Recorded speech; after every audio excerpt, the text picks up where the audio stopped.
दोस्तों कभी आपने सोचा है कि हाथ पर या हथेली पर कुछ कभी ऐसे लगते एकदम झंझनाहट या कुछ करंट कभी जाता है तो ऐसा क्यों होता है? कुछ लोगों को मैंने देखा है ये कंप्लेन ही इसके साथ आते हैं कि कुछ टच हो जाता है तो एकदम से करंट आगे बढ़ जाता है। बेसिकली जो इस चीज़ को एक जगह पर अगर हम टैप करें और वो करंट आगे जाए, इस चीज़ को हम टिनेल साइन बोलते हैं हमारी नर्व्स की भाषा में। तो बेसिकली टिनेल साइन क्या होता है? ये एक एक सूचक है इस बात का कि या तो कोई नर्व इरिटेटेड है या फिर वो रीजनरेट कर रही है। तो बेसिकली क्या होता है कि सपोज एक पर्टिकुलर पार्ट पर नर्व को चोट लग गई, उसके बाद वो अपने आप ही कुछ टाइम बाद वो रिकवर कर गई, पार्शियल चोट लग गई, तो उसमें उस पर्टिकुलर पार्ट पर जब भी हम टच करेंगे तो वहां से एकदम करंट जाएगा जो आगे की तरफ जाएगा, डिस्टली जाएगा। इसको हम टिनल साइन बोलते हैं। तो इसके पीछे की साइंस क्या है? बेसिकली नॉर्मल कंडीशन में जो नर्व्स होती हैं उनके चारों तरफ एक शीथ होती है, एक माइलिन शीथ बोलते हैं जिसको हम, और उसके चारों तरफ कनेक्टिव टिश्यू होता है जो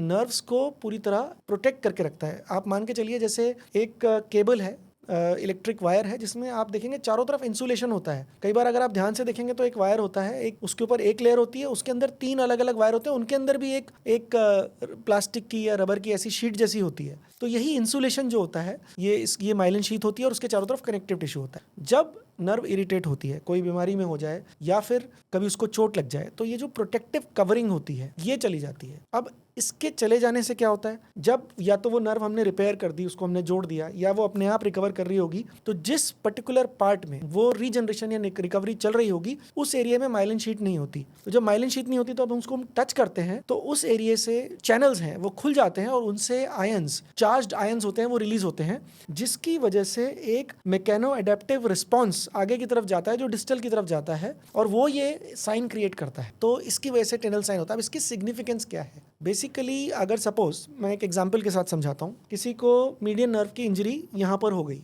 और उसको मैंने सपोज उसको जोड़ दिया, उसके 1 महीने तक तो वो नर्व रेस्ट करेगी, उसके बाद रिकवरी चालू होगी। यूजुअली मैं 3 महीने पे पेशेंट को बुलाता हूँ और उसको ये बोलता हूँ कि जब मैं टैप कर रहा हूँ, मैं नर्व के कोर्स पे ऐसे ऐसे करके टैप करता हूँ। ये जो होता है ये परकशन बोलते हैं इसको हम, इस टेक्निक को। तो जो टिनल साइन है इट इज़ अ परकसिव टेस्ट। तो जब हम उसको टैप करते हैं तो over a period of time ये जो टैपिंग है इससे ये आगे की तरफ बढ़नी चाहिए। इसका मतलब है कि नर्व रीजनरेट हो रही है। तो अगर हम टैप कर रहे हैं और वो 3 महीने में 6 महीने में आगे बढ़ रही है तो उसका मतलब ये नर्व रीजनरेट हो रही है। तो basically it is a prognostic test. Basically वो बताता है कि हमने जो सर्जरी की है उसकी रिकवरी कैसी आ रही है। तो आपने देखा कि बेसिकली टिनल साइन क्यों होता है और उसकी क्या इंपॉर्टेंस है। ये this is the science behind Tinel sign.